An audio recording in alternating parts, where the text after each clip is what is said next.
Hey guys, I'm Vulture Culture, and this is the Ensoniq TS-10 from 1993. And what this represents to me and to Reverb, who called it the apex of the Ensoniq synthesizers, is a little known synth that for some reason doesn't carry the hype of the Fizmo or the VFX or the SQ-80, even the ESQ-1 or the Mirage ASR-10. All of those synthesizers and samplers for some reason have this mystique about them. And I think the thing about the TS-10 that kept it from being considered the greatest of the Ensoniq synths was simply the timing of the thing. It came out in 93. This type of synthesizer had been around for a while, and it was more of a refinement as opposed to some sort of crazy innovation the way the Fizmo was. And the Fizmo is a hot mess, garbage OS. I mean, like, you know, parameters you can't even access from the synthesizer. It was a shit show, to say the least. And the TS-10, on the other hand, is polished. I mean, this really represents, and I mean, you can even see with this vacuum fluorescent tube display words that this really is the same type of synthesizer as an ESQ-1.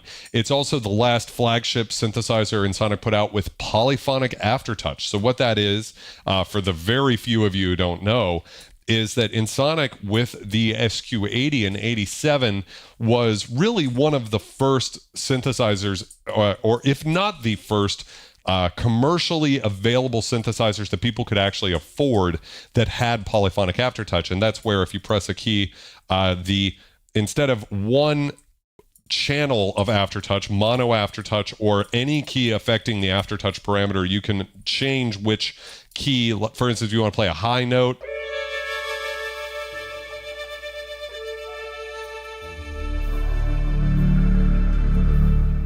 you have that control over it instead of just any key triggering aftertouch across all of the voices.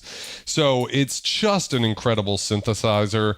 The thing is that SQ-80, Ensoniq dropped the analog filter. So you've got the VFX after this, and then the SD1, which came out in between the VFX and the TS-10.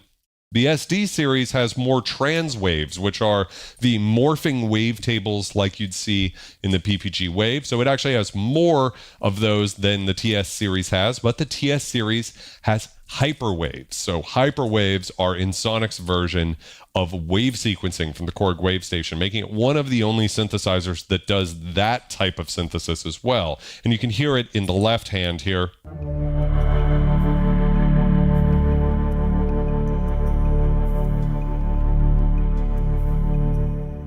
Baked into that sound, we have this wonderful wave sequence going on. So in tonight's live stream, we're going to check out a bunch of the presets, maybe do a little sound design, and basically explore the synthesizer. This is the first time I'm getting a chance to actually experience the synthesizer with you guys live. So bear with me if it takes me a couple of times to figure something out. But I know we have a lot of really cool Ensoniq fans in the chat, so you guys can go ahead and give me your best tips for using this synth. We're going to just jump into bank set 00. So let's see here. If I scroll to 00, we'll load in a bunch of the piano sounds. So these are the first sounds you would hear if you were to sort of turn this guy on. That's Baby Grand. We got full body. You can really hear that giant Ensoniq reverb. And so this has the same effects as the DP4, which is an effects unit that sells for about $1,000. And right now you can get one of these. I saw a TS-12, which is the 76 key version of this. Weighted keys, fatar keybed, doesn't have the poly aftertouch though, for $545 from the homie Dubstation Zero in the chat is actually selling one right now. So if that's something you're interested in, I did put a link in the description. So essentially the exact same synthesizer, just with a different keybed. This one's called Stereo Piano. Warm Grand.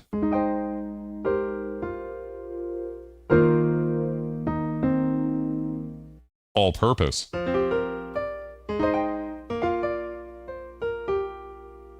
I would rate them as slightly less good than the SY99, but still very good.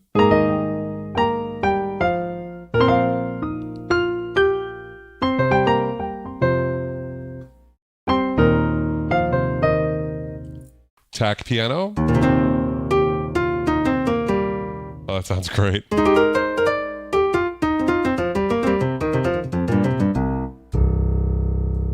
I think if there's any problem with it is that it's an interesting little moment for synthesizers because honky tonk.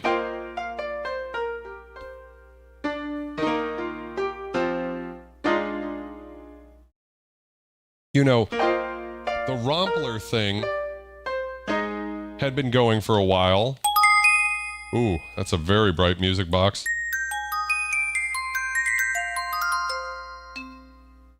Harpsichord.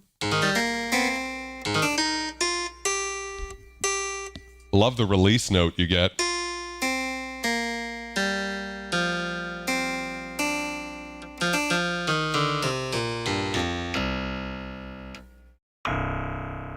A Celeste.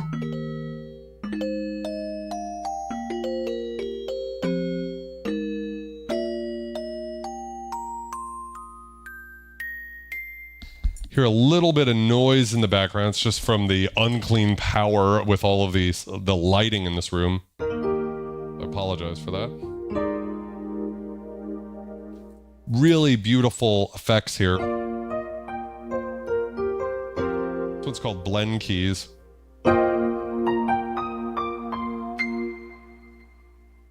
You can hear that there's actually a little delay and reverb on this one. So we can actually go to the effects here and we can see that we've got a DDL, chorus, and reverb. So I believe that's the digital delay, chorus, and reverb, something like that. And then we can step through all of that just by moving through here and control a lot of the stuff going on. We've got different pages for everything. So this says variation, user variation. If we go to routing, you can see what I believe I'm looking at is FX1 is to the DDL or the digital delay line, something like that is what I'm assuming it means. And then FX2 here, or right, is going to the chorus, and then FX2 to the reverb. So we're really getting 3 effects out of this, and this comes with like a bunch of presets.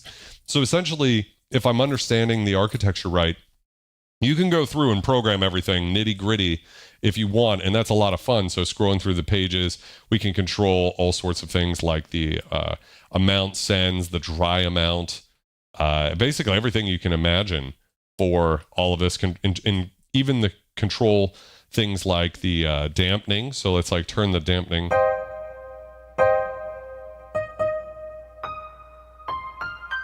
You can control the regeneration level. So it's like crank that up.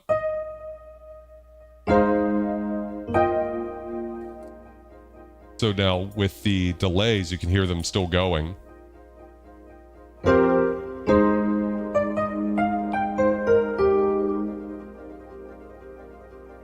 Just basically an infinite. So we could go through and program everything. And it's for anybody who hasn't programmed a synthesizer with a vacuum fluorescent tube display, you might think to yourself, holy shit, it's like programming on a calculator. But Ensoniq has always had the best layouts when it comes to programming synthesizers.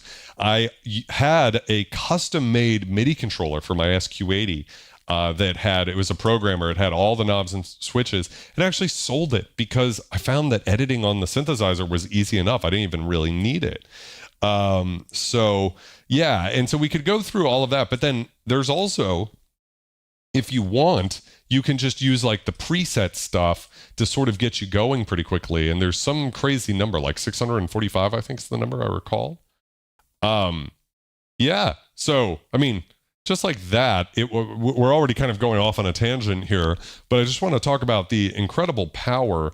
And again, for $545, you can buy one of these, right? Versus $1,000 just for the effects, but the effects are built into this. So as long as you're happy with the synth architecture, well, you get the effects for free, I guess.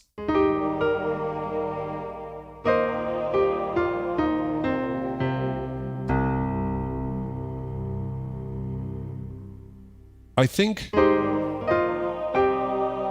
I was talking to Dub about this too, we were talking about how the presets don't necessarily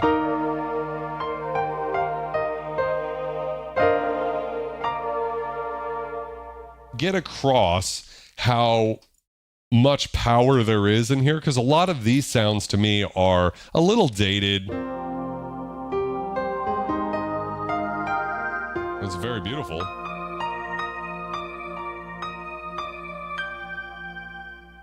Not a bad sound, but I can understand how in '93 this might have felt like not as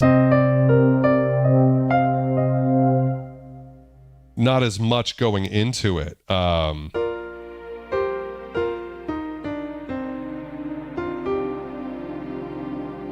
Adapt, manipulate. Welcome to the stream. How's it going?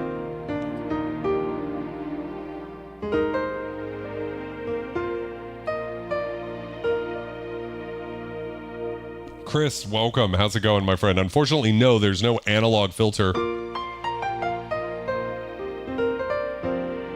And I think that's another thing it's famous for, is not having a fully resonant filter. So for most sounds, that's really not a problem. It's very nice, isn't it?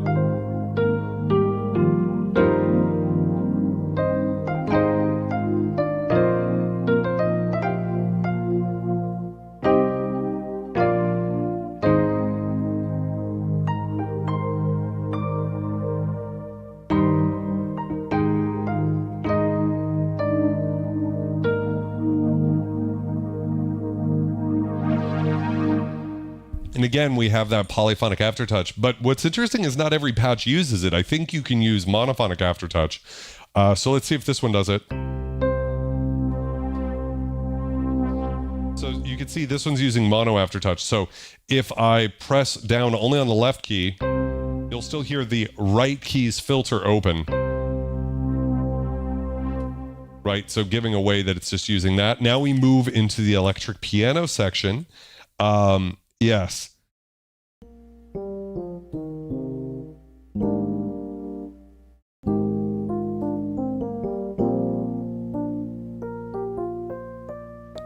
And we have some actually very realistic sounding ones, or at least realistic as far as a, wavetable synthesizer is going to get.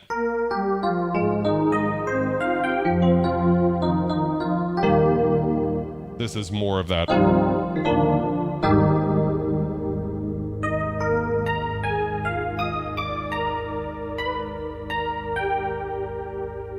Really chorused 80s ballad type thing, Bright Roads. But we also have some that are...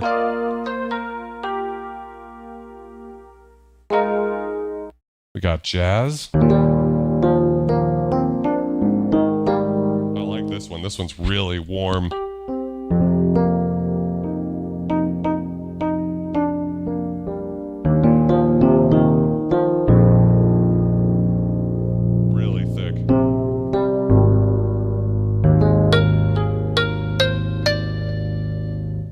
Old Faithful. Kind of more in that DX7 one, Octave Roads. This one is very close to the Crystal Roads patch in the JD800.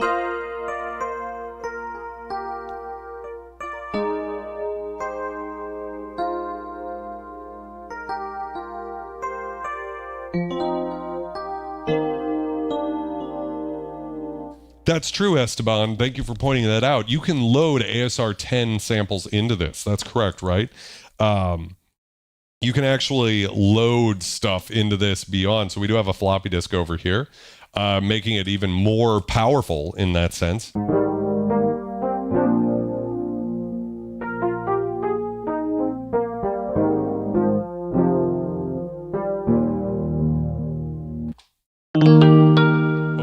Sounds really good.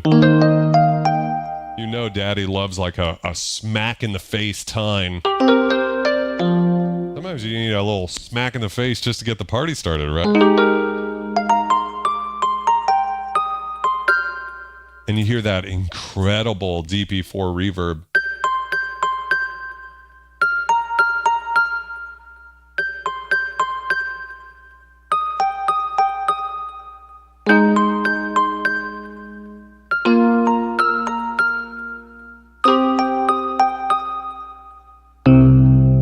Yeah, it's good. Try Rose. 82.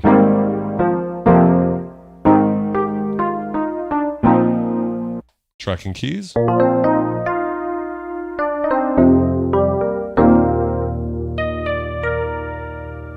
Little Dire Docks action, upbeat. Oh, this one's good. That's definitely that sound.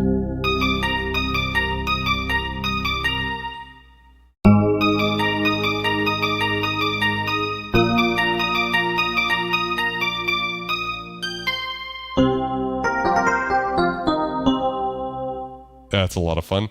Hitsville. Nashville.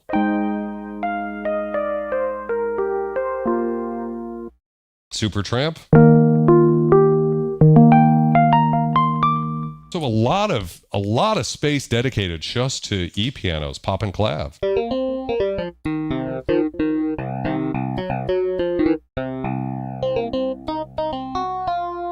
Transclav.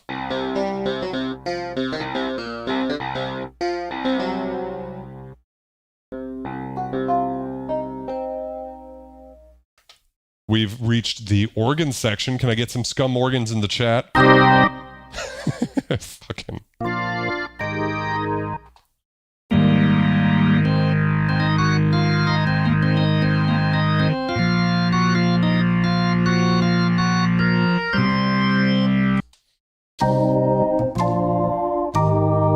Like the attack of that. I'm a slut for attacks.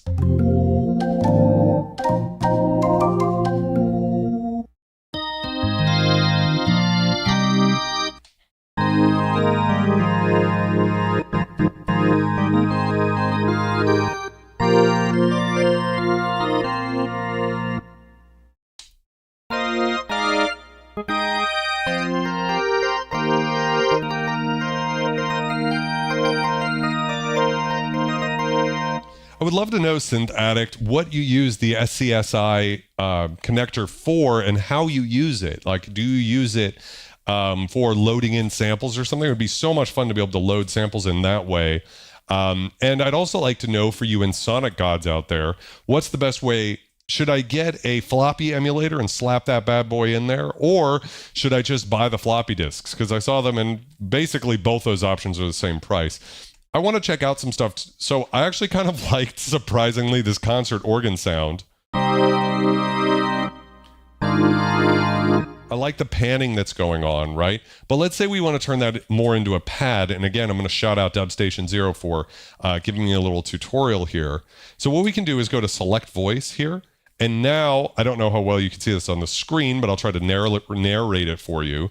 We can actually see what's going on with the waveforms. And what we usually think of as a synth voice, right, is all of the oscillators together running through one filter and one amplifier. But in the case of the TS-10, one voice is really up to 6 voices, which each have their own filter and amplifier, LFO envelopes and everything. So it's a lot like the D50 in that way, where every voice, the D50 has 4, the Ensoniq TS-10 has 6. Right. So what that means is that if you're using 6 voices, you end up basically paring the synth down to being what we would think of as a 6-voice synthesizer. So even though it's got 32 voices, if you're using 6 per key, maybe that's the better way to say it. I apologize for the nomenclature. But essentially, you can eat up that polyphony pretty quickly all the way down to 6 voices, which is nice that you can't like eat it up down to 4 or something. So anyways, when we're looking at this, we have parentheses around a bunch of the waves, which mean those waves are turned off. So in this case, I'm only using 2 waves, church organ and organ wave 2. Those are these guys right here. And so if we want to edit those, we can then go into the LFO or the envelopes or whatever. But another thing that we can do, and this is a use Dub shared with me, is if you double tap select voice here, now you're selecting all of the voices that are unmuted. So this is sort of how you would edit on a D50 as well. I know a lot of you guys have watched my D50 tutorial. So what's going on is now you can, let's say, adjust the attack. So if I go to envelope 1, we go to attack and we just increase that a bit. Maybe it's envelope, what is it, 2 maybe? Might have to pick out which envelope it is here. Let's see, on this one, it might be this envelope for the amplifier. There we go. And then we can just increase release 2. And now, so you can see very quickly, actually, we could edit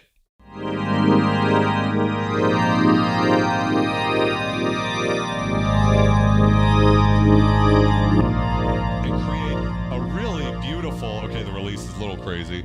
A really beautiful organ pad sound, which in my opinion is the only time an organ sound is tolerable, is like with a big organ pad, right? You know, this sort of thing.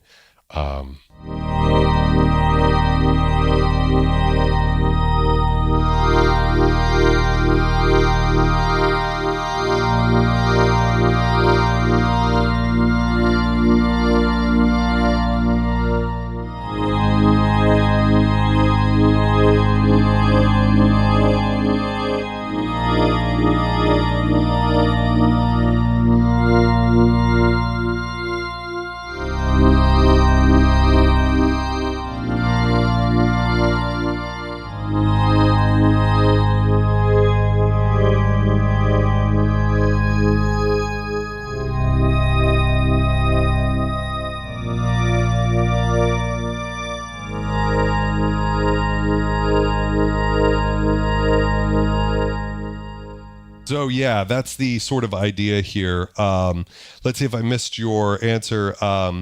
SCSI to save and load samples, better off getting a GoTech drive now. So yeah, is that what you guys think is the way to go? Because I'd love to check this out in the future. So moving right along, we sounds.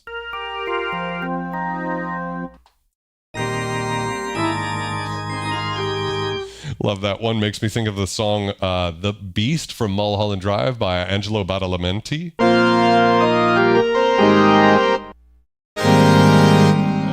This one called St. Mark's is actually pretty... really getting the most out of that next generation. You know, the fact that they had such high-powered effects in this is really what makes the synth so incredible. With the choirs in there is also really good. Now we're moving into some of the synthier stuff, I believe. So we've got to have one of these fucking sounds.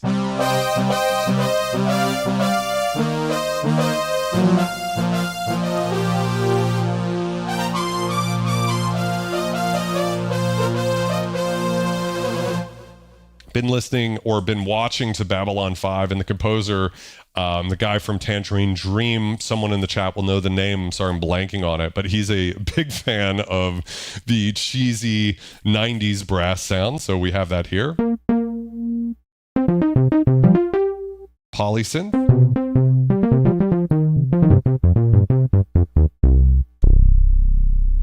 And again, one of the things that I notice about this synth, and I thought the same thing about the SY99, is it sounds so warm. Wow, synth.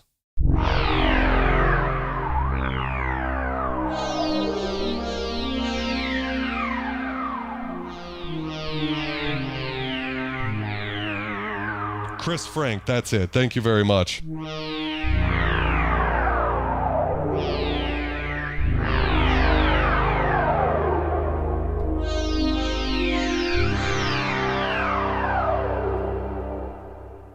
So there's that sound, right? And that does sort of give you the limits here. So let's go again to select filter voice. Now we're selecting everything. And we can go to filters and we can see what's going on with the filter here. I don't see a resonance control at all, but I am hearing resonance. So I don't know where that... I think someone said resonance was in the effects section. Is that correct? Did I mishear somebody in there? Dampening, chorus, reverb. Yeah, well, might be something we have to look for later, but it was just interesting.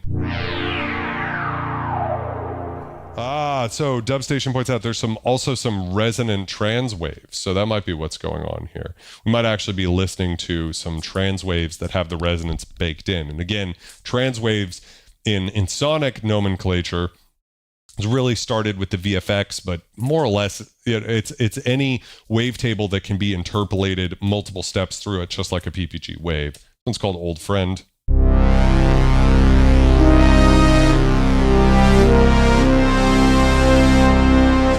Interesting, the aftertouch actually kind of mutes.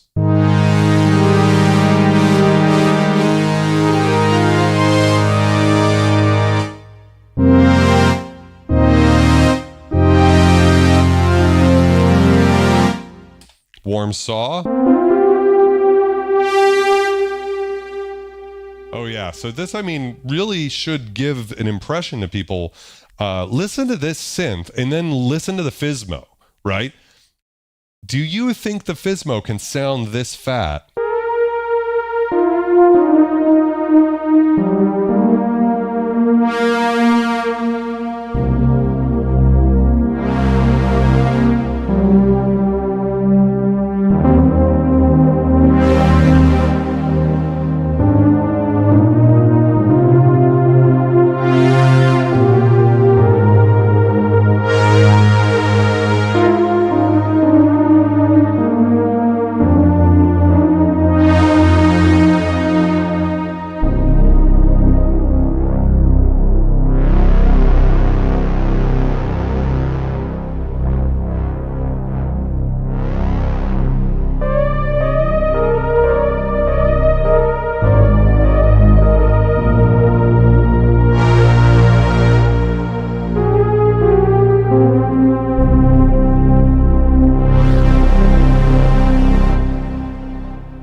And I just want to really linger on that one a bit across this idea here that the TS-10 should not be thought of like the other Ensoniq synthesizers in its sort of time frame, which was, okay, they're starting to kind of have trouble. I mean, when I listen to a Fizmo, and don't get me wrong, I know some of you guys have Fizmos in the chat.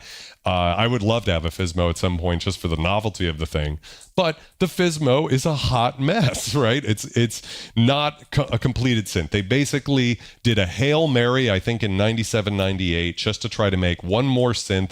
And they more or less started from scratch, or I believe maybe it was in the ASR 10 architecture or something like that. But the TS-10 really is the apex of the ESQ-1, the SQ-80, the VFX, and the SD-1, and then finally the TS series. These are the most powerful synthesizers Ensoniq could create.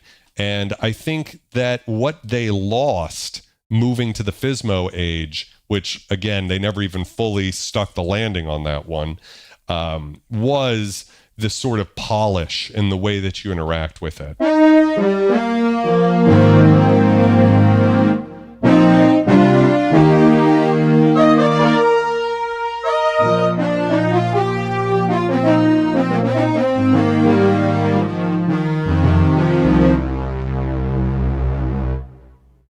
Let's move on to mellow lead.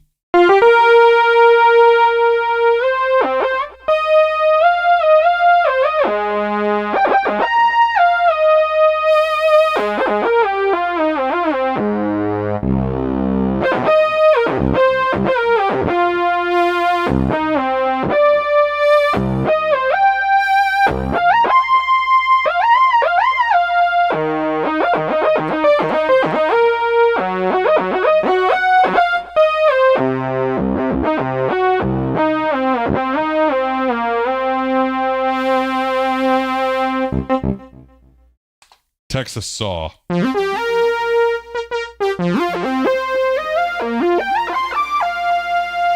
Interesting little cross-modular, intermodular distortion.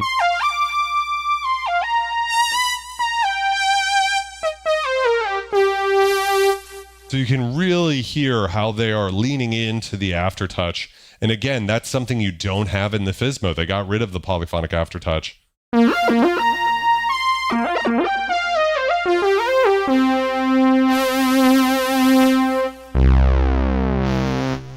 Odd square.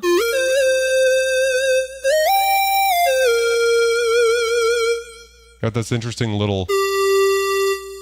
You hear that little texture in there?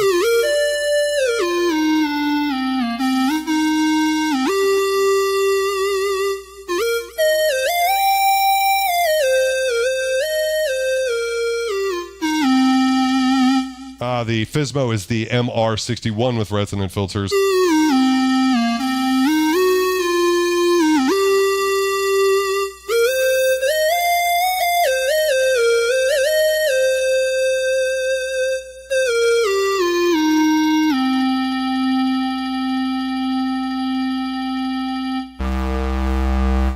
Cool square.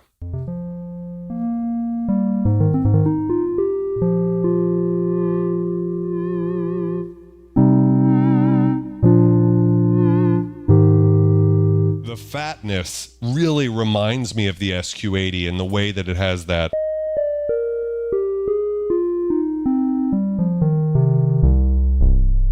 low end, right? Pulsate.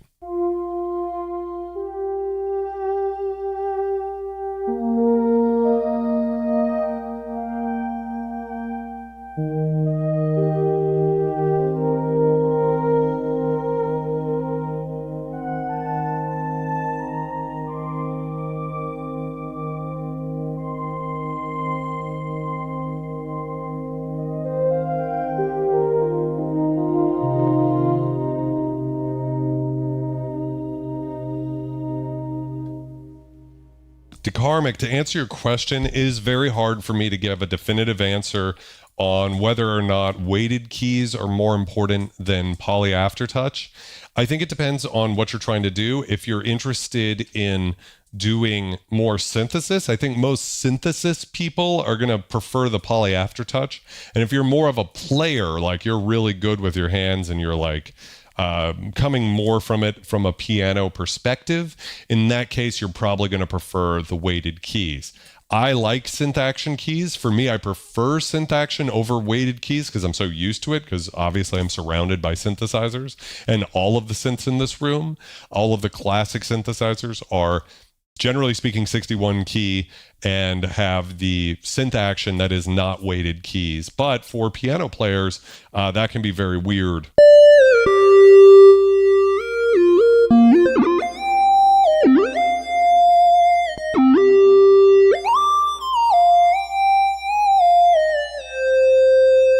I gotta look into the transition. That sounds like a really cool app.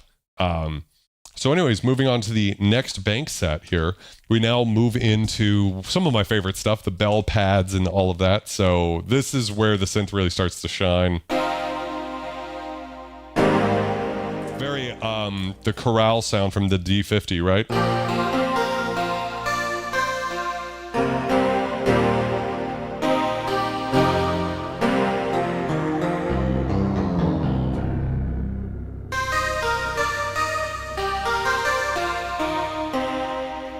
Take one.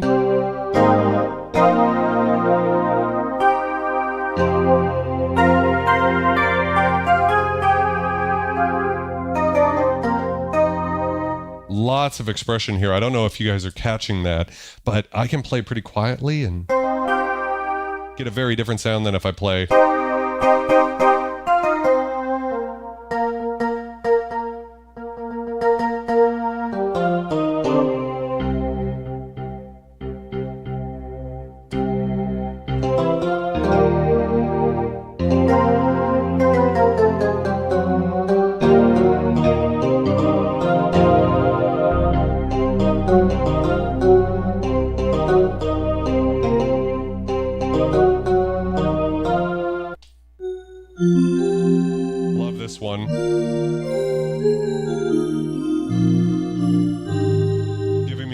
sort of, I think it's called Digital 4 from the Korg M1.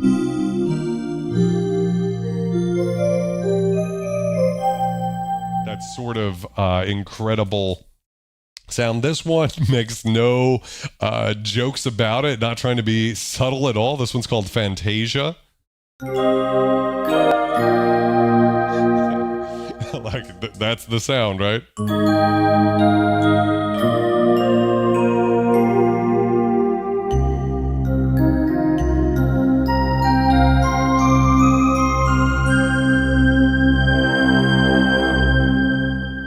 And I think as far as Fantasia recreations, this one's pretty damn good.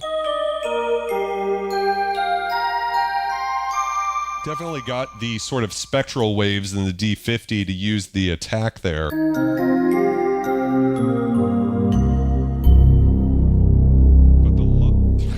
the low end is insane, right?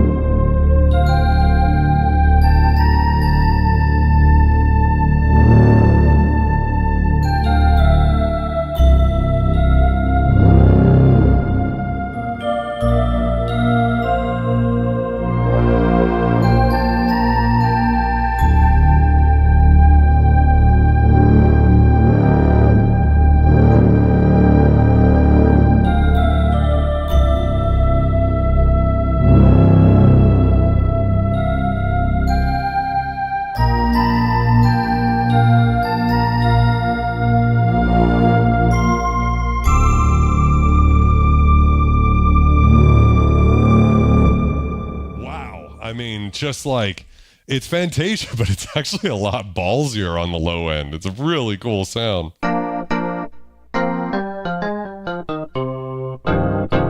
one's whatever it is. Best pad. That's the chorale sound from the D50. Sort of a thing. Now we move into some choir sounds.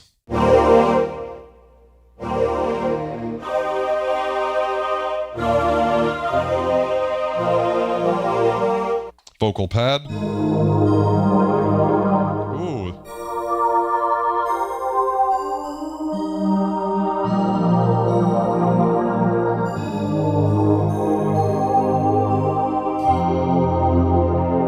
So something I'm noticing about this synthesizer, and I want to hear what you guys think about how this sounds. So I guess before I just ejaculate my opinion, what do you guys think about the sound, the tonality of the synthesizer? Not just the presets and whatever, but how it all kind of comes together.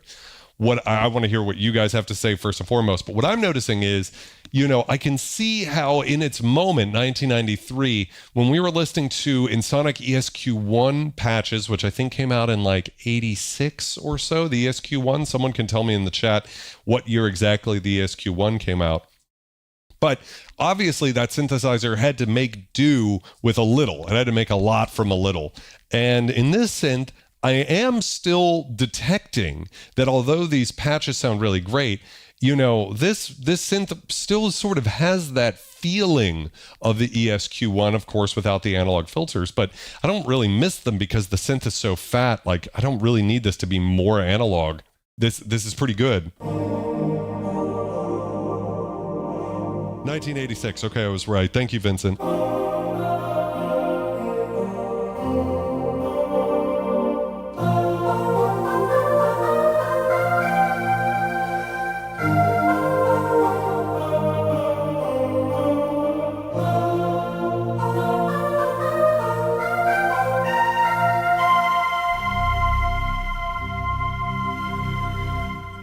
We can split that into women and men. So if you want that really bright, airy sound, this one's. But there is this really nice, even though I think the bit rate on this is very high, it does still have this nice, it really does sound like the older generation in terms of like the high end never getting harsh.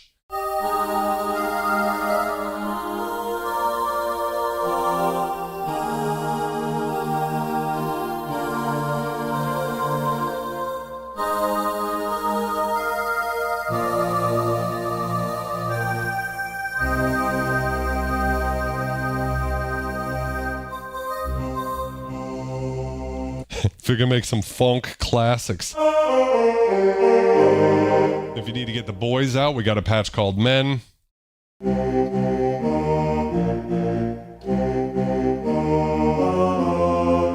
Synth vocal. Oh, so it's pretty good.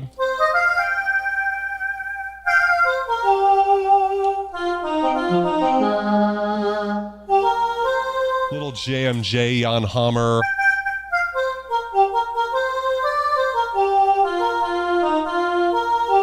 Little Duran Duran Depeche Mode action off of this one.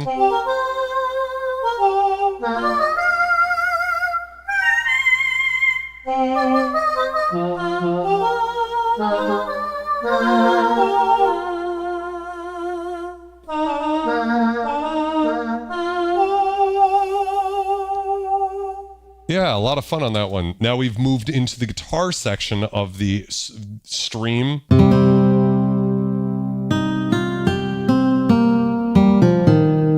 Be really interested. We should do a shootout between this and the SY99, not just because they're right next to each other, but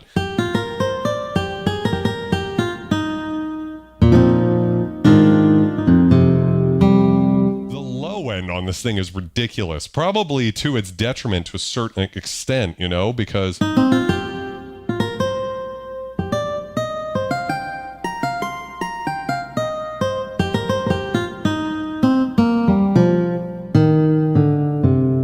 believe we can bypass the effects by double tapping that.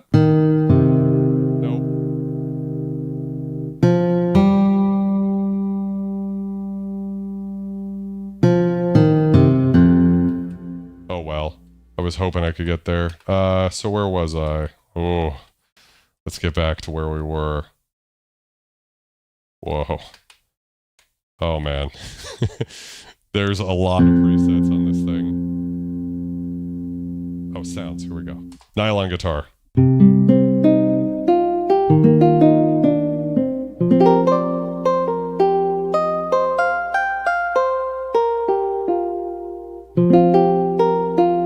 Lightmare, welcome to the stream. I'd love to know what your thoughts are comparing all of them and what your favorite is. Whoa.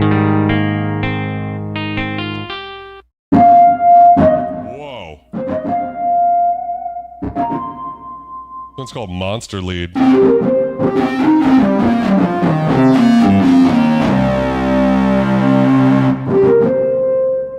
Oh, it's weird. We got a sitar.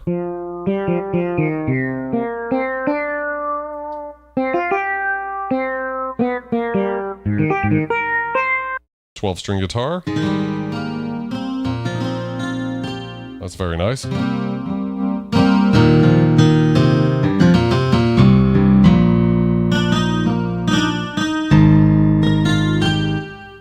Not too bad, right? Jazz and rock.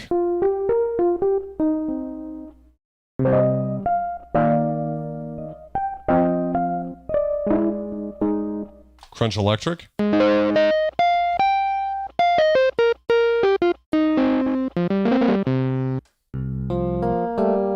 Love a good Stratocaster sound.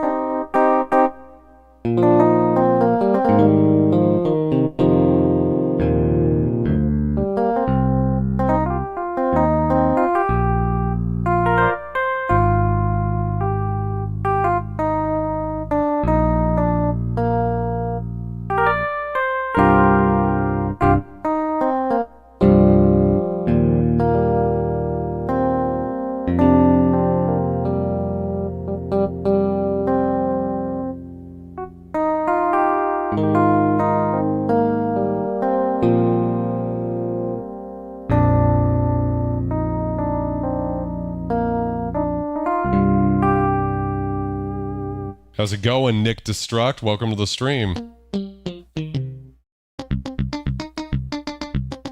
Little mute guitar accent. Wow.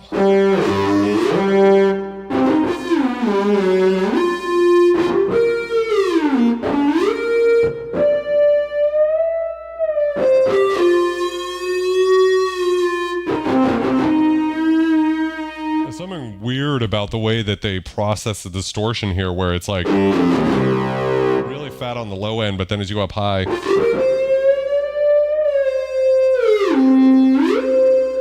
mod wheel on this one is an octave drop, so like a dive bomb. Steel strings. Fretless.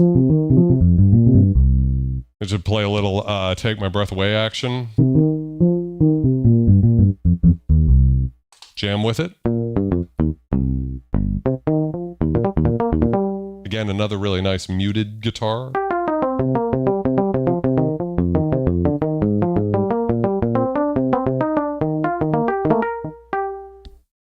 Fat fingers.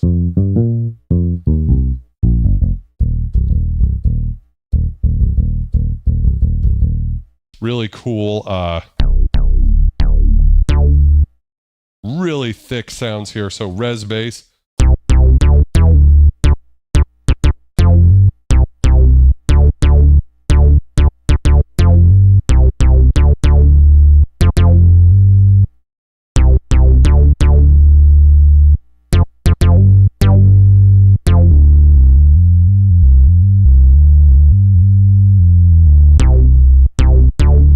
Wow, just so thick.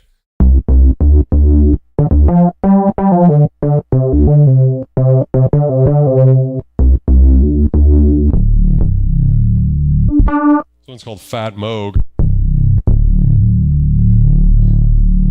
I mean, wow.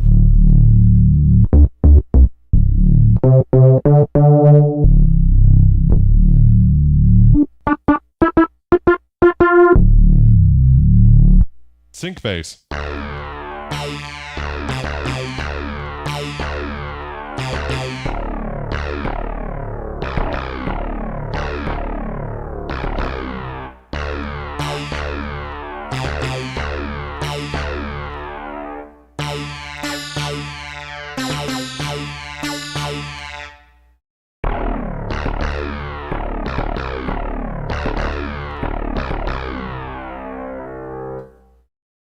Upright bass.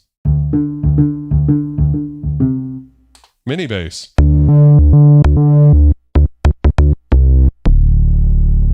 maybe going for like a mini Moog type. DX bell.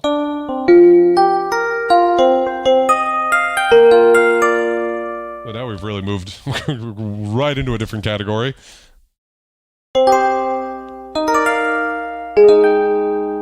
Really, I think, again, what's making this synth stand out compared to basically everything else I have that's vintage, that reverb. And the reverb, if I haven't said it yet this stream, in the Ensoniq DP4 was modeled after the Lexicon 224XL's Concert B Hall. And I mean, you really just get that right in this one.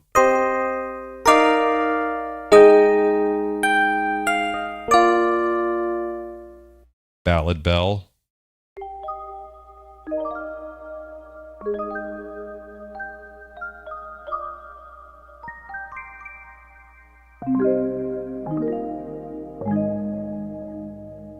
Really cool delay.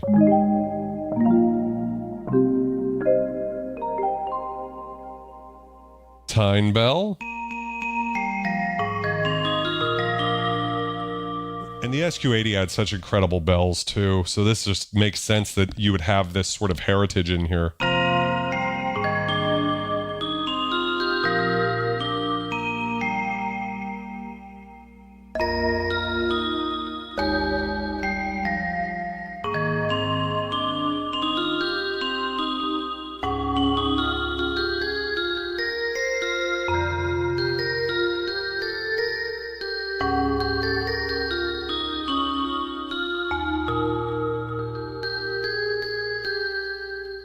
One's called Belle Amour.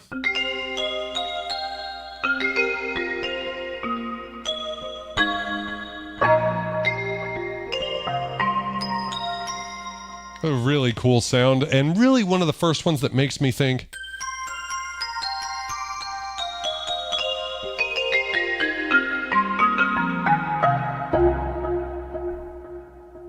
you know, when you think of the movement you get from synthesizers like the M1, the G8800, the Wavestation. I think that's something the TS-10 just didn't have in its presets, but you can do it with it. For some reason, maybe finances, whatever, they just sort of had, you know, a lot of these sounds don't have that movement and that evolving tone that was so popular in the 90s. We've moved into the, you know, Eastern elements, the different ethnic sounds. So, oh, you got a nice little, still a little bit of crunch and aliasing on this sound.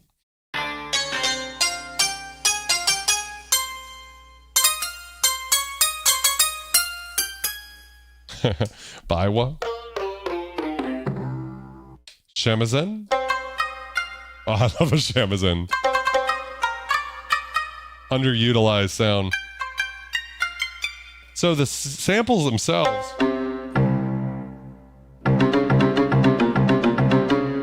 are still a little of that vintage digital low fidelity, but the reverb is killer.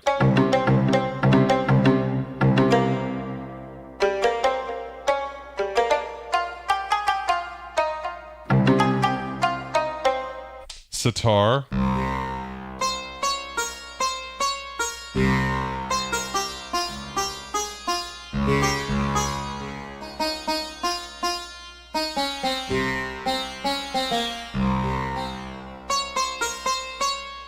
Kyoto. Whoa.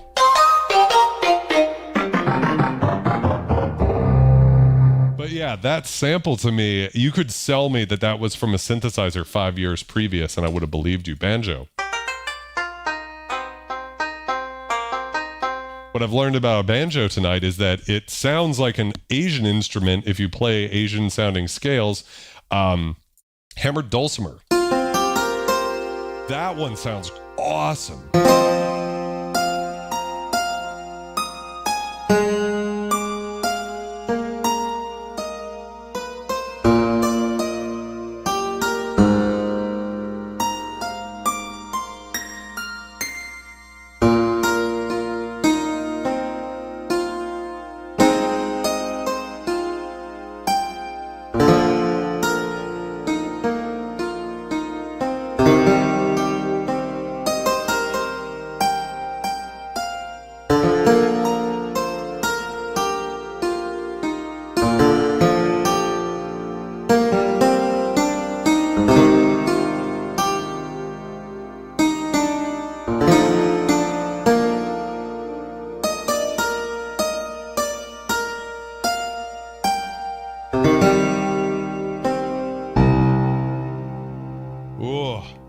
So good. Really, really beautiful pedal steel.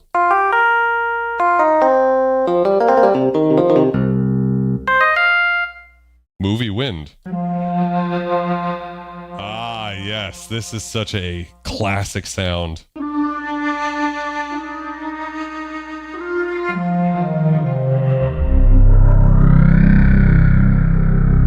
Obviously, that was used in the Genesis multi at the beginning of the stream.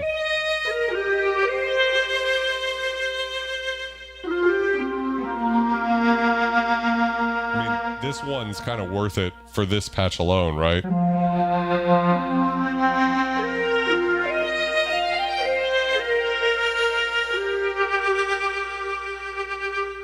Aftertouch controlling the rate of the amplitude modulation there. Modern ethnic.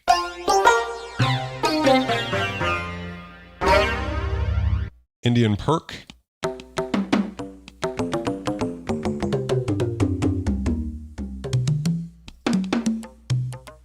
You know, if you want to get into some of that. Now we actually have some drum kit stuff. I'll try to fly through these a little bit faster because it's not necessarily as interesting.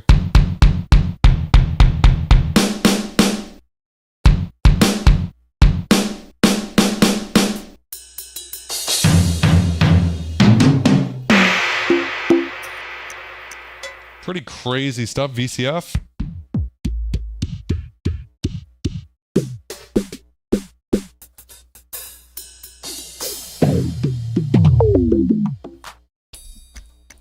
Ambient kit.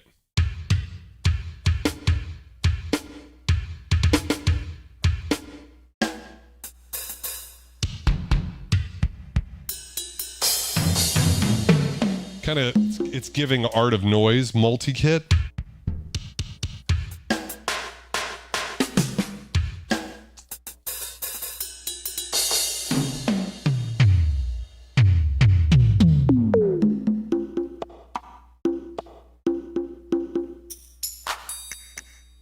Okay, I'm always looking for some vintage industrial.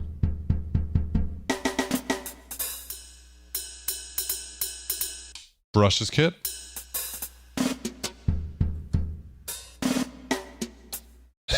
So we have all of that. Country kit. Remember when country had snare drums like this? I don't either.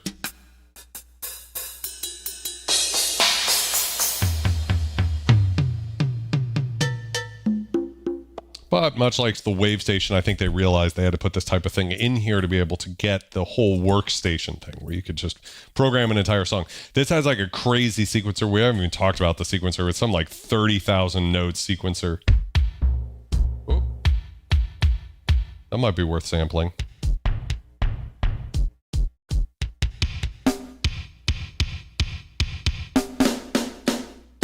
Here we go. We're approaching my neighborhood, you know. 808.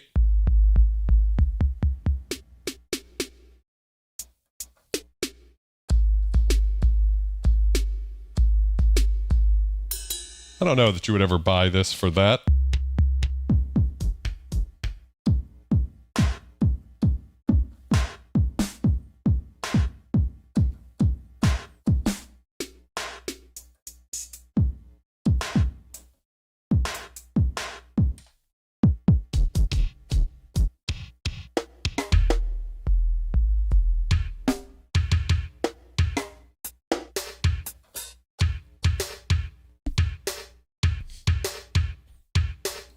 Room perks, as opposed to the kind of perks you snort when you're at the club. Love this sound effect. Really not a synthesizer. I don't want the synth if it doesn't have that one in there. Okay, so I think we've covered some of these guys. Yep, that looks right. Bank set 2. Okay, moving on. All right, concert strings. So let's get into some of this action.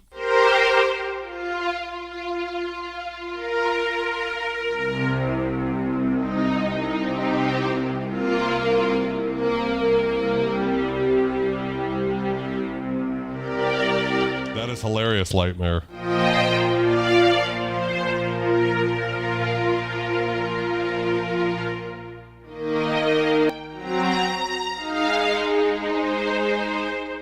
Album strings.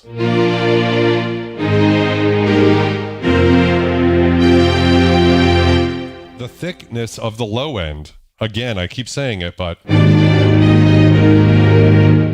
scoring strings. That's what's nice.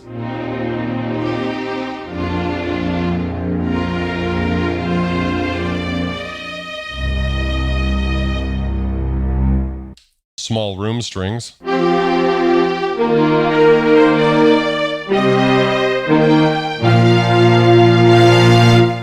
Pizzicato strings.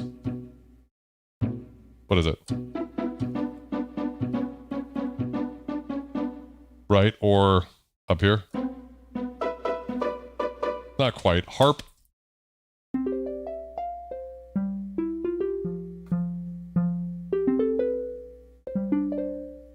I mean, it's a harp.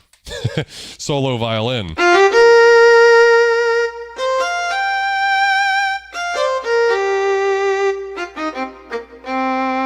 Not so bad.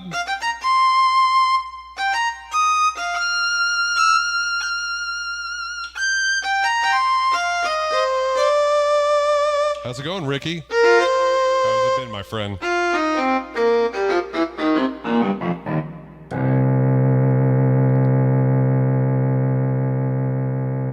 I definitely think, Chris, that the Ensoniq SQ-80 and ESQ-1 are known for its bells, too, because at the time, the DX7 had come out in 83, and everybody was obsessed with bells, but not everybody could afford one of those, and you could get an ESQ-1 for cheaper, and it had the analog filter, so you could do a lot of analog stuff with an ESQ-1 too. So bells for sure.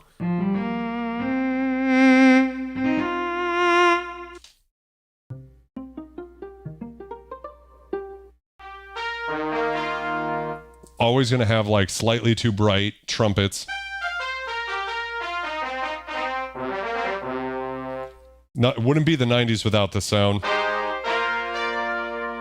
Nothing's more 80s than the early 90s. T-Bone.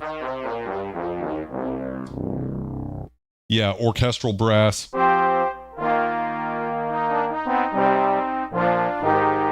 You know, and I think this type of thing was probably not a good move to put as like such a focus on the TS-10 because romplers like the Proteus had been out for 4 years now, right? So Proteus 1 came out in 89, and that had just straight up samples and like a lot of them. So here, that so much of this synthesizer is dedicated to synthesis and using waves and, you know, trans waves and hyperwaves to do stuff. I think shooting for the romplery thing was probably not the move. Like, to me, that's not a very good trumpet sound that's going to compete with the other products in the market in 93. If you think of it as just a synthesizer sound, it's pretty cool. So it's like a cool synthesized flugelhorn.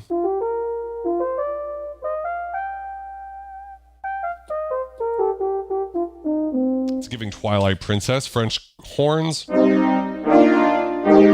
like, it's not a good French horn recreation, is it?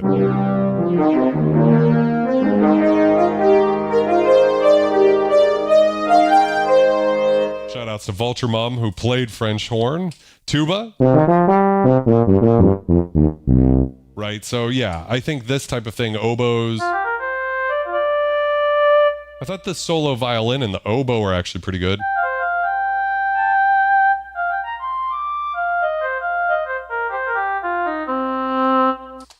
Bassoon. Hey, have a good night, okay, Synth Addict?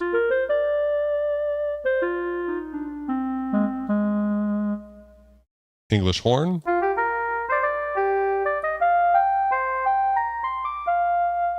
Classic flute. Folk flute. Shakuhachi.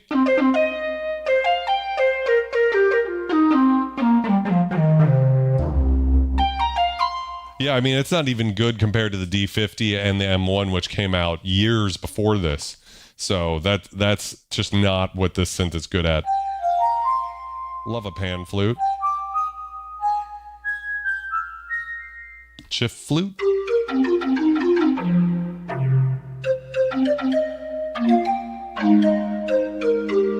Is it giving David Wise in the Forest? Flute, wood flutes? Accordion. That's terrible. Harmonica. That doesn't sound like a harmonica to me at all. Not a terrible sound, but just again. Okay, strings and flute.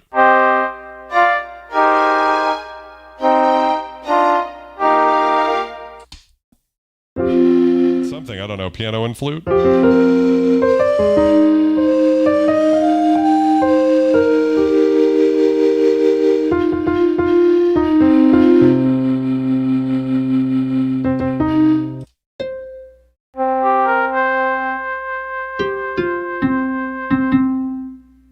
Let's just move on. So soprano sax.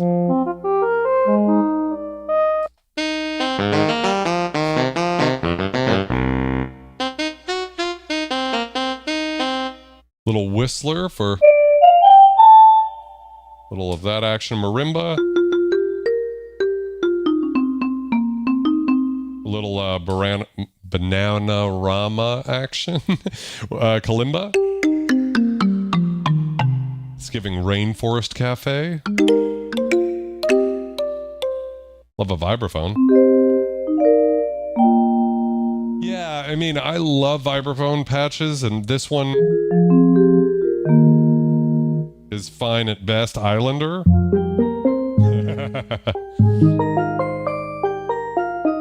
Giving Irie vibes. Temple Bell. That one's better. Glockenspiel. Yeah, whatever. Xylophone.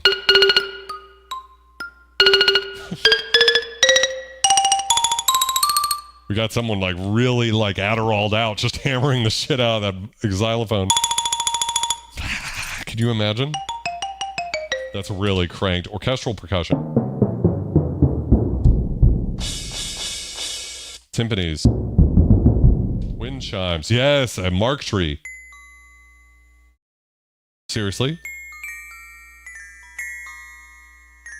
I'm so disappointed. They actually put a cymbal roll in, which was hard to do at the time.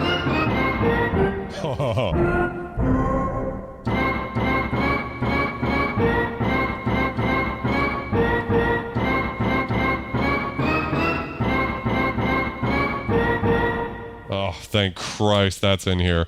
And then we've got Genesis, right? That's what we started with. You know, just, you know, the difference of when you put us all together with like a hyperwave sequence and it starts to make sense, right?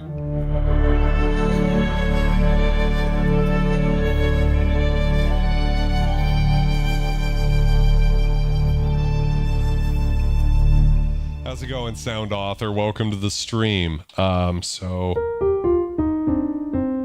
I think here we're Mist.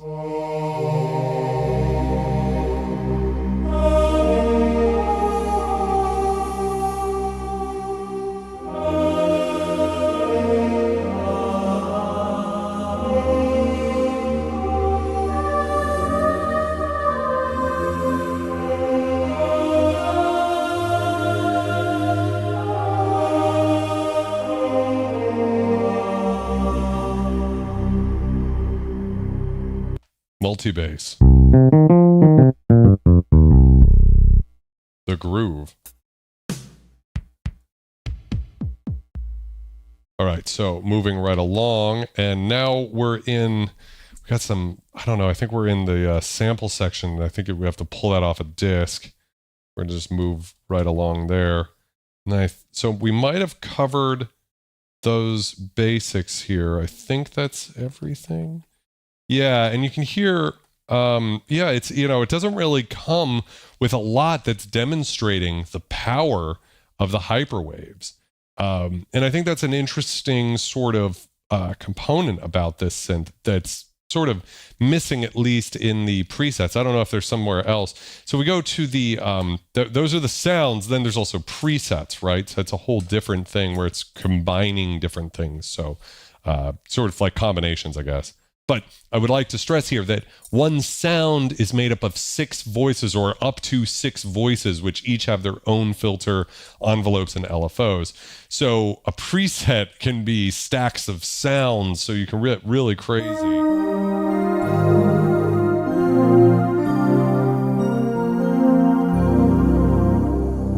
Chamber music. Pluck and string.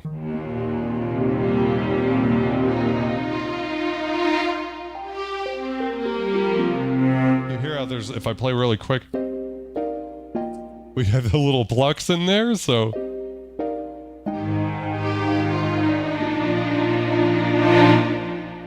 sample and hold.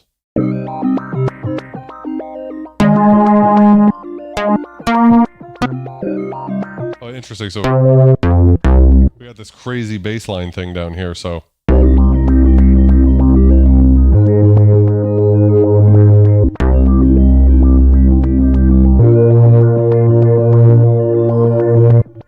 interesting. Warm pad.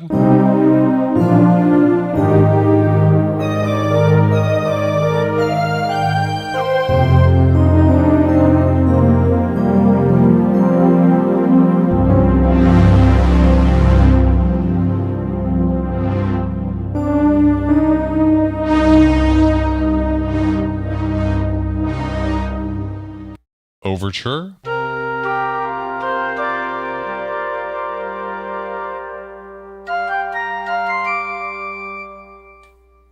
Dark whirly.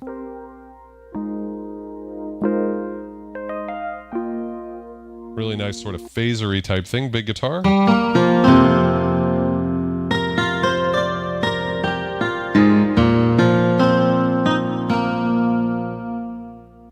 Mystical Shakuhachi.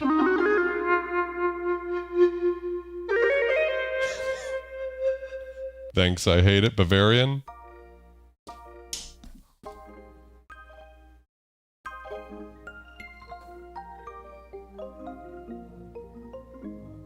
Very quiet for some reason. Double bell.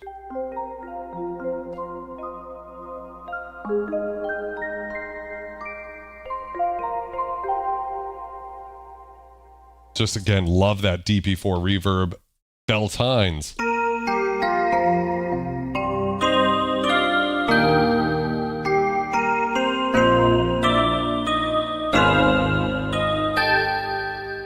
Lots of interesting notes being played. Dynabells.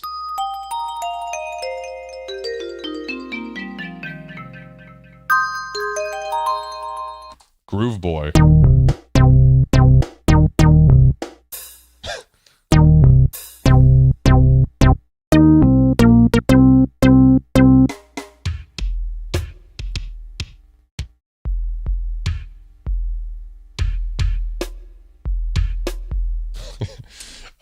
Double bells.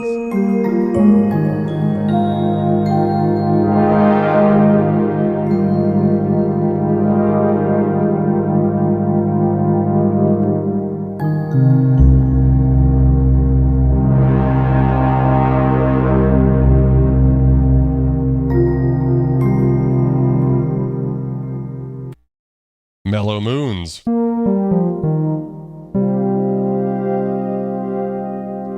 That's nice.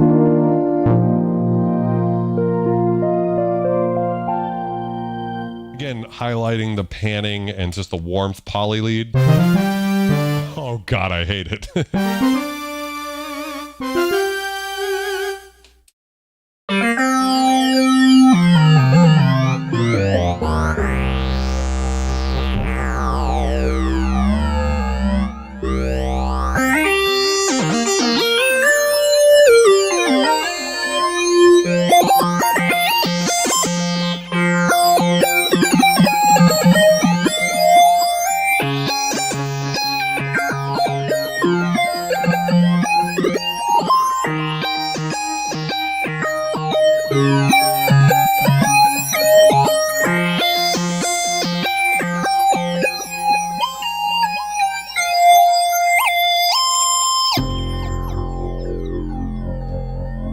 Yeah, a lot of fun, that one, actually.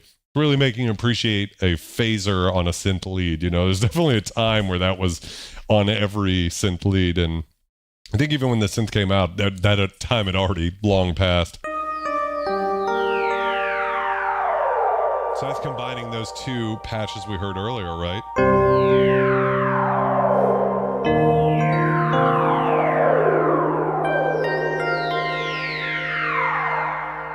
Echo harps. Slumber.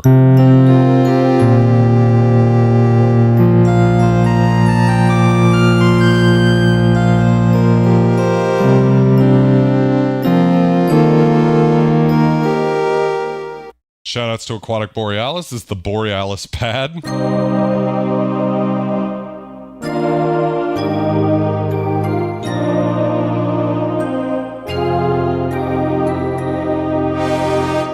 Pretty good. Sitar pad.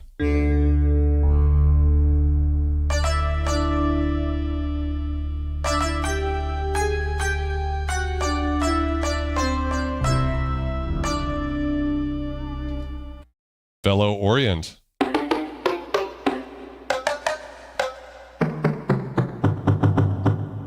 Really crunchy. Isle of Ew.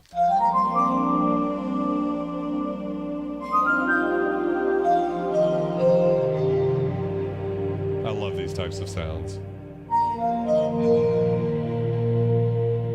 Really think that the flute pad category has been kind of neglected in modern synths. It's a good one.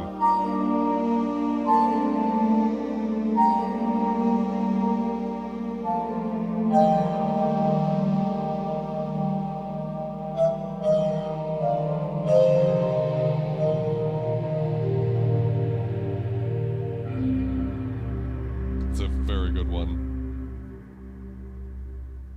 A lot of the panning is the Leslie cabin effects and the mod wheel is mapped to speed. We'll check that out on the next one. We get a nice, good, swirly panning effect going.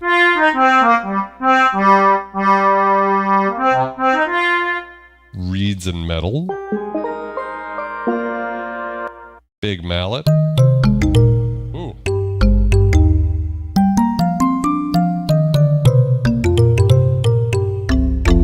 It's giving Avatar Far Out East.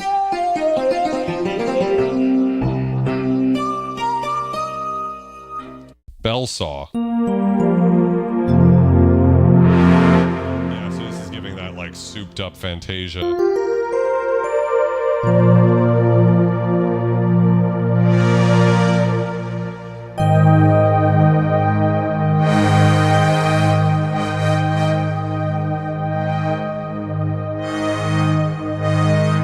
I'm curious why on this one I'm getting so much mono aftertouch action, because it would seem you'd want to use the poly aftertouch they built into the keybed, right?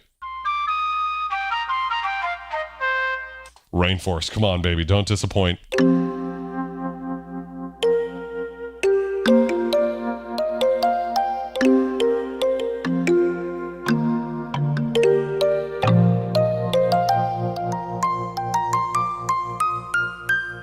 Yeah, it's definitely giving me smoking unobtainium on Avatar. Pandora.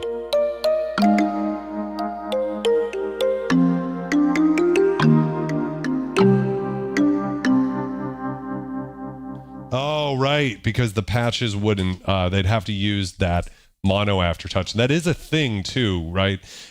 So even as far back as the SQ-80, which is when they pioneered the poly aftertouch in their synths, you still could use mono aftertouch as a source, which was interesting. Neato guitar, the name's betraying me. Not very neat. Velocity guitar. Distorted guitar.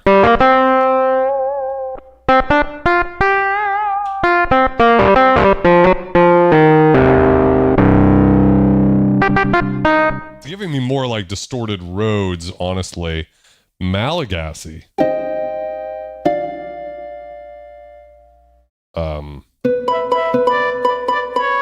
Nah.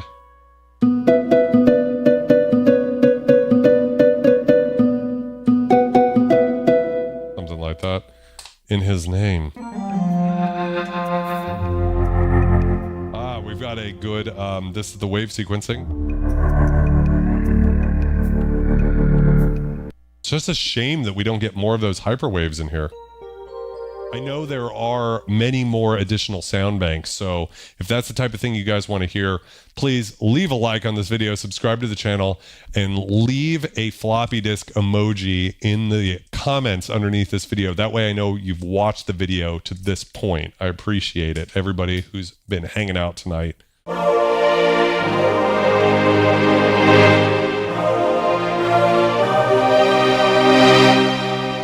2000.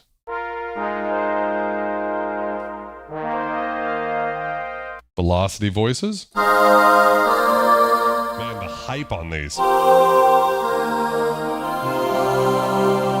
Let's look at the effects here real quick. I'm curious.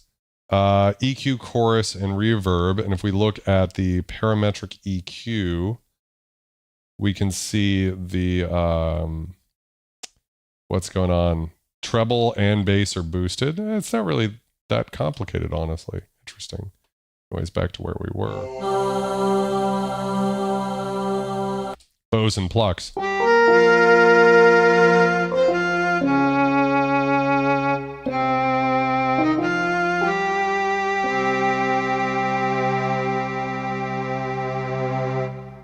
Yeah, so the VFX, you can get those synths sometimes super cheap for like $300, $400. And I posted a link in the description to a TS-12, which is this synth, but with the extra keys. So it's 76 keys. It's a fatar keybed, so it's actually going to feel better. Weighted keys, but you don't get the poly aftertouch for $545. Link is in the description. That'll be helping out Dubstation Zero as well, which is super cool.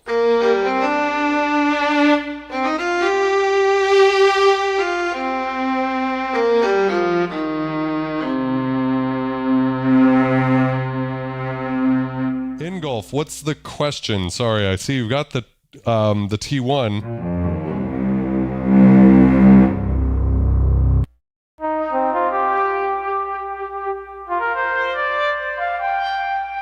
Pretty good. Bell voice.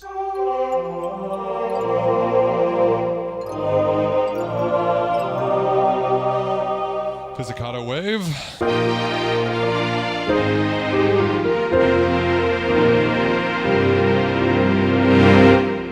Zoned horns. Ew, get it away from me. Trumpets. Up close brass.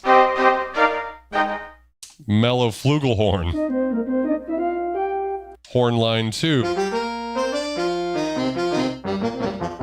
That's just for such a fucking 90s sound.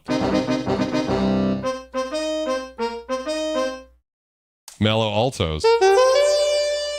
See, I don't hate this one because I could see doing a synth solo and, you know.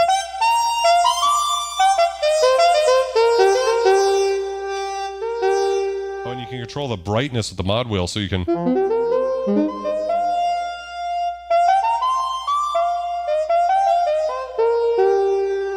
Kind of get that under control. You get this weird vibrato, like a really fast little pulse to it. Fretless duo.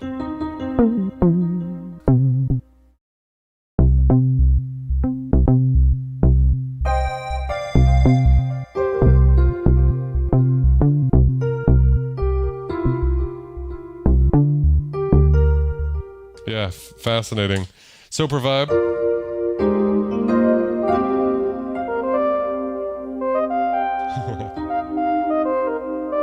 Oh, this is beautiful.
I'd love for Ensoniq to come back.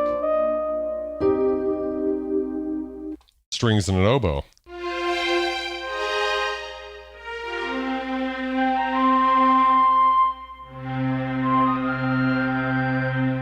Flute and synth.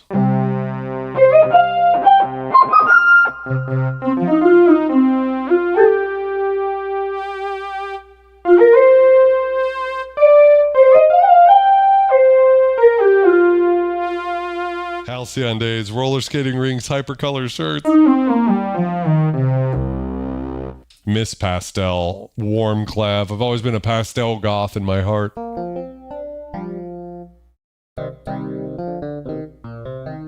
Phasey clav. Wake up.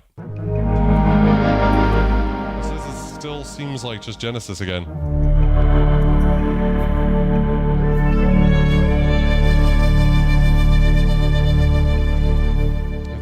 Previous owner might have overwritten some stuff or whatever. So yeah, very interesting. Now we cover a lot of like, I think stuff that we don't really need to, where we just have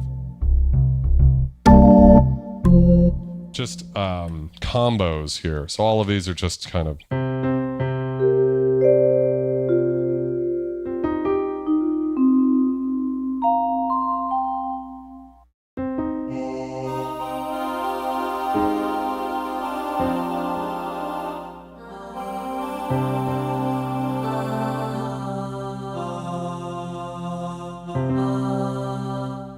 Yeah, I don't really think there's too much in here that you guys haven't heard already.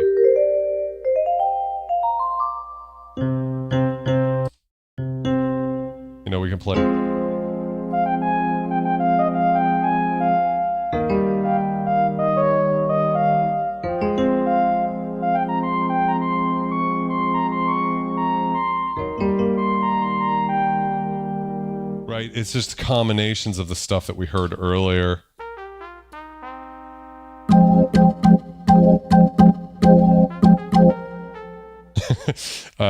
Very kind of silly stuff.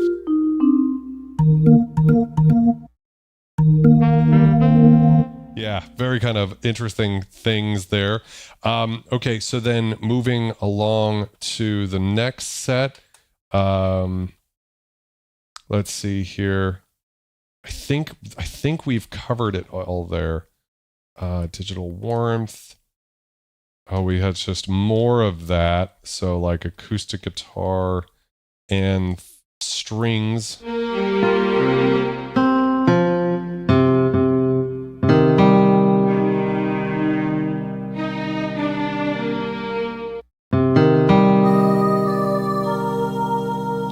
It's just like a bunch of splits, which to me is cool and all, but nothing that we need to spend all night hanging out, checking out. And then, yeah, we're back to, digital warmth.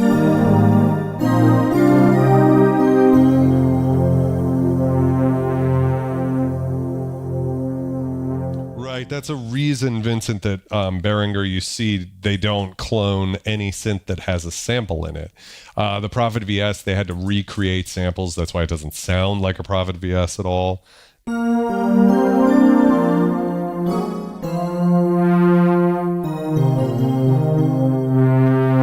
True Tech, welcome to the stream. Yeah, I've had to have some of the tacks and switches replaced on some of my synths, but this one's in great condition. So very happy about that.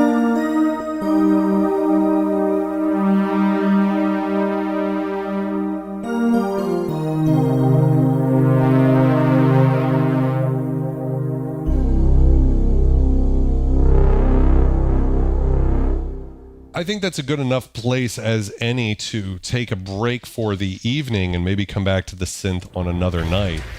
What I want to know, guys, is what did you think of the Ensoniq TS-10? I'll give you guys a little bit of time to think about it.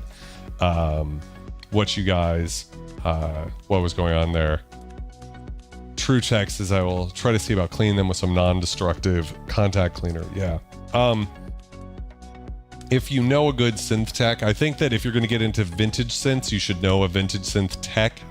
The good thing about vintage synths is they were made to be repaired, as opposed to modern synths that are made to be thrown away if something's wrong with them, right? So there really is an art to repairing these things. Someone like Dubstation Zero is brave enough to actually open these bad boys up and mess around with them. I still have not put my big boy pants on. I still got training wheels, but Sari says it's got a darkish Ensoniq sound. Bass is crazy. Yeah, I agree with that, Sari. I'm surprised by how dark the synth is, because it really, there's nothing that indicates it should be that way. Comparing it with the JD800 I have behind me, which came out 2 years before, I mean, that synthesizer is just so bright. I think I can just kick it on real quick for you guys just to hear the difference there and where the industry was going at the time. So if I pull up this sound, I'm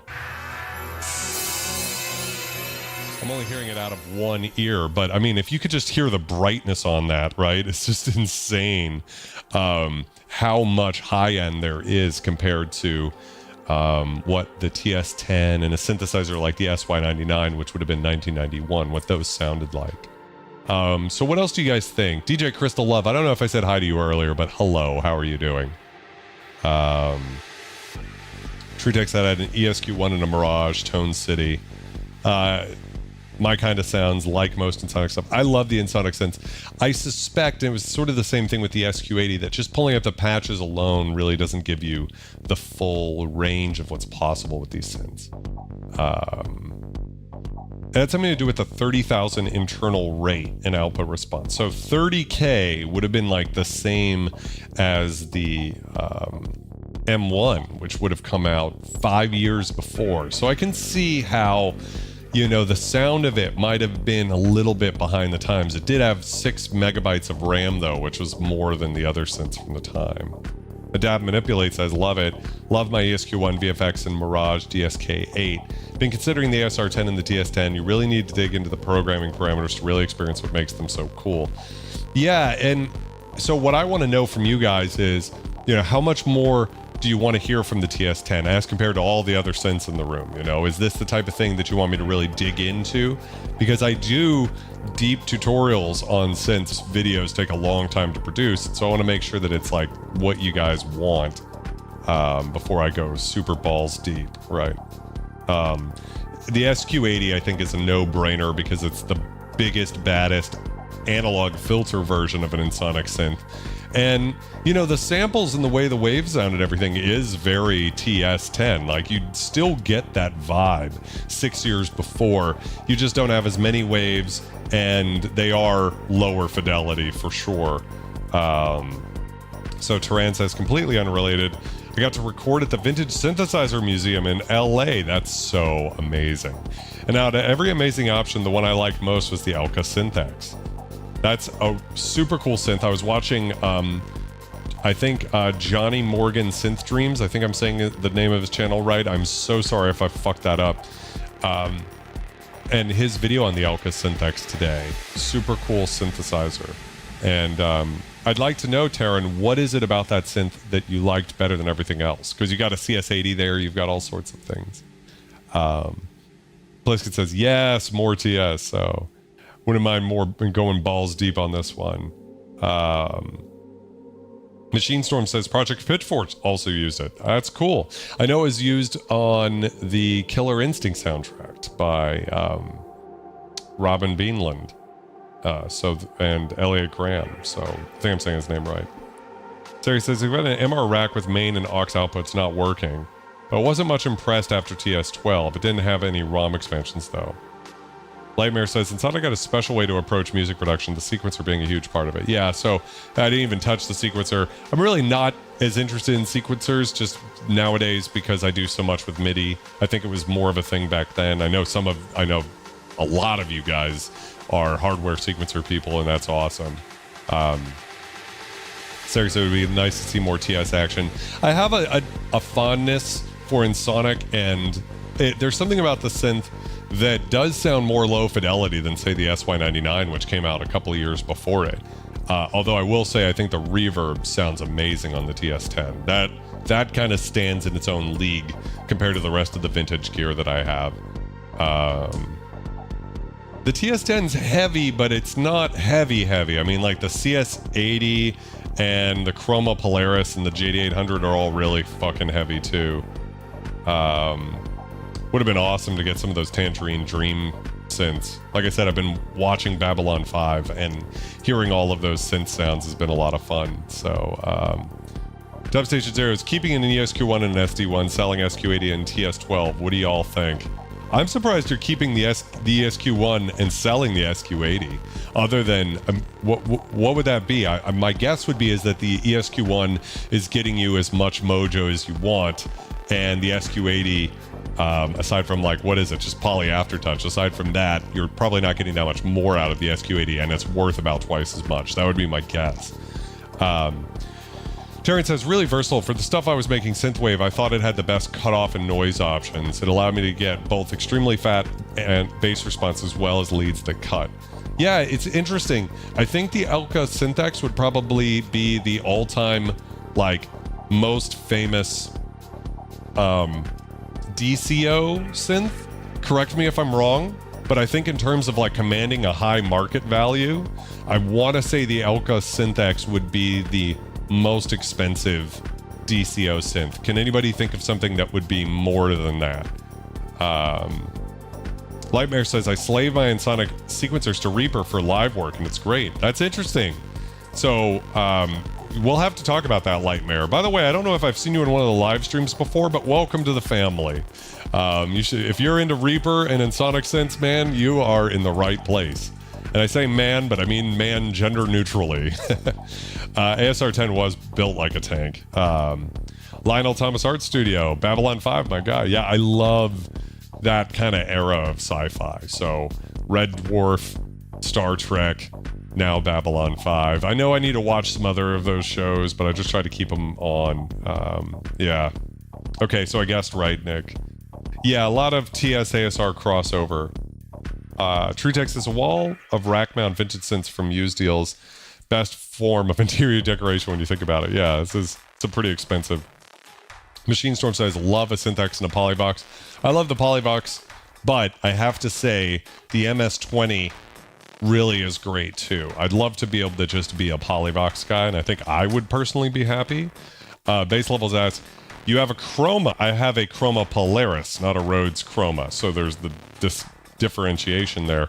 But I love this Polaris. Like, when people ask me what's the synth I'm never going to sell, it's this bad boy right here. I want to say it's the CS70M, but it can't kick out a decent vibrato. So the CS70M is great, but it's, you know, for a synth that sells for, I think that there's someone selling one for really cheap right now, which is like $11,000.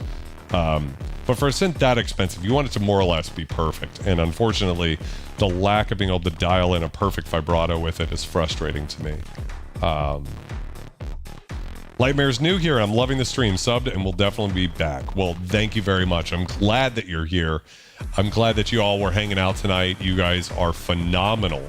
So it sounds like you guys are interested in hearing more TS-10, which excites me. I do need to do an SQ-80 tutorial, and that would also pretty much cover most of the ground with TS-10, even though it is more flexible for sure. I haven't checked out the Chroma plugin. I should. There's so many things to check out. I've got a long list of live streams to be doing while I work on the Matrix 6 tutorial video. So definitely excited for that. Jerome says, I'd love to see more of the CS70M on the channel. Yeah, I would too. I've done only one live stream on it. I think a stream I might do actually coming up is comparing the Chroma Polaris and the CS70M, because they're the two, I think they're the two most badass analog poly synths I have. And, you know, that's, I think, an interesting thing to be able to hear the differences and, like, is the CS70M actually worth the super premium it commands? You know, you guys probably already know the answer, probably not. Hey, Ty Tracy, how's it going? Welcome. I really want a CS30. That's one of the synths, the last real mono synth I'm interested in. And I do have some of my synths up for sale. So, for instance, right now I'm selling my Moog Source. So if anybody's interested in that, that's up. Lightmare says it would be fun to do a deep dive into EPS as a live processing system, Waveboy ideas.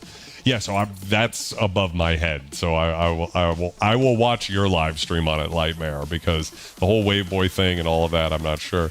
Yes, I love that you've got that gold vulture skull right by your name, Ty. I really appreciate it, guys. And I might as well take this moment to sell out, and I appreciate you guys just hanging out with me for a few more minutes. So the first thing I want to say is that becoming a member of this channel helps me to be able to do this every Wednesday, to take off work and make every Wednesday night a synth live stream here on YouTube. But the other really cool thing is you get discounts on all of my products. So you get Diodes and Rust, my vintage industrial drum sample pack for free, Inktomi, my vintage chorus and reverb plugin for free. Right now you get the Reverb M1 vintage digital pads collection for free and half off Neon Chronicles. I think at the end of the month, it'll go from being like you had to have been a member for the first month that Reverb M1 came out to be able to get it for free. So then it goes to like 50% or something.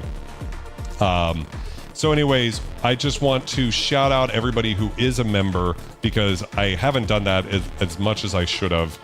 And so I'm going to just shout everybody out.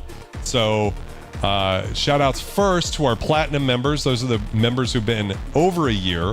We've got Anna, Nikki Knoll, Autumn, Dub Motherfucking Station Zero, Andy Fields, Vulture Mom, Aquatic, Borealis, my homie, Anthony J, and Douglas Edge. Thank you guys so much for supporting the channel as long as you have.